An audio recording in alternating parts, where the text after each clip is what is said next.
Сүйеді екем сені мен, артық көріп көктеменің лебінен. Сен туралы жырлайды екен құс біткен, махаббатты алып ұшып көгімен. Жеңіл ғана сенің аяқ басқаның, ұқсамайды жүрісіне басқаның.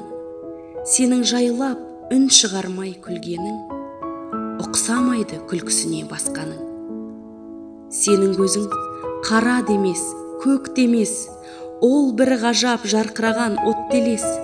Сенсіз жерде жыр туындап кеудемде, сенсіз жерде қызыл гүл де көктемес.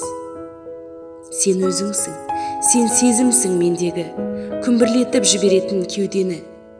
Домбыраның құлақ күйін келтіріп, шертпегенің, тартпағаның жөн бе еді? Көп жүріп біз, жетер жолда аз қапты, баяғыдай құлпыртыпты жазбақты. Үнсіз ғана қоштасып екеуміз, үнсіз қайта табысуға жазбап.